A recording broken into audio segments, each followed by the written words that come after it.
ایک کھجور کے درخت والا آدمی۔ ظہر کی نماز کے لیے ایک شخص مسجد کی طرف جا رہا تھا۔ راستے میں ایک کھجور کے درخت پر ایک شخص چڑھا ہوا تھا اور کھجوریں توڑ رہا تھا، تو اس نے آواز دی کہ او بھائی، تھوڑا خیال کرو، اذان ہو گئی ہے، ظہر کی جماعت کھڑی ہونے والی ہے، تم ابھی تک پیسے کھینچنے کے چکر میں ہو، چلو نماز کے لیے۔ تو اس نے کہا، اب جاؤ، میں آتا ہوں۔ آتا ہوں کیا گدھے، پیسوں کے چکر میں نماز چھوڑ دی ہے تم نے، جہنمی ہو جاؤ گے تم نماز چھوڑنے سے۔ وہ شخص یہ سن کر ایک دم غصے میں آ گیا اور ایک دم بھڑک اٹھا اور چیخا کہ تم گدھے ہو کہ میں گدھا ہوں، آتا ہوں تمہیں دکھاتا ہوں۔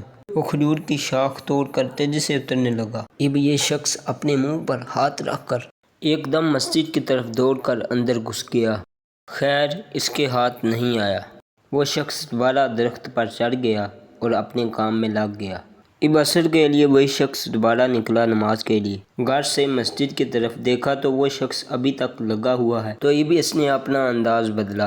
السلام علیکم ورحمۃ اللہ وبرکاتہ۔ تو اس نے اوپر درخت سے جواب دیا، وعلیکم السلام ورحمۃ اللہ وبرکاتہ۔ تو اس نے پوچھا جو نماز کے لیے جا رہا تھا، بھائی کیسے ہو، ٹھیک ہو نا؟ تو اس نے کہا، الحمدللہ، اللہ کا بڑا کرم ہے، ماشاءاللہ۔ اللہ پاک آپ کو اپنی حفاظت میں رکھے اور آپ پر کرم کا سایہ رکھے، ماشاءاللہ۔ کیا کام کاج، پھل وغیرہ صحیح ہو رہے ہیں؟ اللہ کا کرم ہے، بہترین۔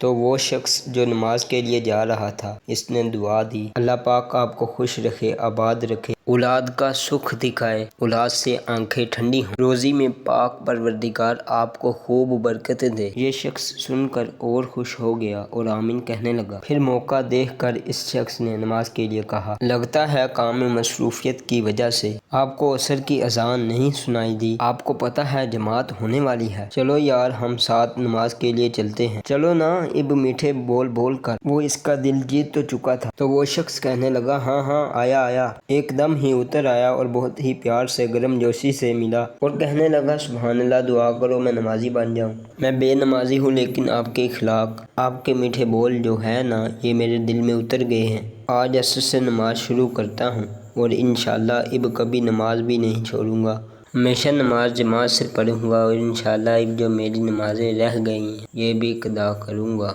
آپ جیسے لوگ ہوں تو سب لوگ نیک بن جائیں، نمازی بن جائیں۔ ایک دوپہر کو بھی نکلا ظہر کے لیے، ارے مجھے گدھا کہا بولا بولی کر کے پھر بھاگ گیا۔ جب میں مارنے کے لیے اترا تو اس طرح کیسے اصلاح ہوگی کسی کی بولا بولی کرنے سے؟ یہ شخص سن رہا تھا اور دل میں کہا تھا تو میں نے لہجہ بدلا تو کام ہو گیا۔ تو دل میں اس شخص نے عہد کیا، اب کسی کے ساتھ بد اخلاقی نہیں کروں گا۔ اس نمازی شخص نے اسے نہیں کہا کہ وہ میں ہی تھا، اس نے خود دل میں یہ عزم کیا کہ اب انشاءاللہ کبھی بھی بد اخلاقی نہیں کروں گا اور جس کو بھی سمجھانا ہو نرمی سے سمجھاؤں گا، پیار سے سمجھاؤں گا۔ پیار سے جو بول نکلتے ہیں نا، بول وہی ہیں، لہجہ سخت ہو تو وہ کڑوے ہو جاتے ہیں، وہی بول ہیں، میٹھا لہجہ ہو تو میٹھے بول بن جاتے ہیں اور انسان کے دل میں اتر جاتے ہیں۔ تو جب بھی کسی کو سمجھائیں نا، ہم چیخ چلا کر اور جوش میں آ کر اور دھاڑ دھاڑ کر سمجھائیں گے تو یہ نہیں سمجھیں گے، خرابی پیدا ہوگی۔ وہی بات ہم پیار سے، محبت سے، مٹھاس سے، ہم دعائیں دے کر، میٹھا بن کر سمجھائیں گے تو دل میں اتر جائے گی۔ بے فلاح و کامرانی نرمی و آسانی میں، ہر بنا کام بگڑ جاتا ہے نادانی میں، ڈوب سکتی ہی نہیں موجوں کی طغیانی میں، جس کی کشتی ہو محمد صلی اللہ علیہ وآلہ وسلم کی نگہبانی۔ ایک حدیث میں ذکر ہے، جس چیز میں نرمی ہوتی ہے وہ اسے زینت دیتی ہے، یعنی اسے سنوار دیتی ہے، خوبصورت بنا دیتی ہے، اور جس چیز سے نرمی نکال لی جاتی ہے اسے بدنما اور گندا کر دیتی ہے۔ یہ حدیث کا ایک مفہوم ہے۔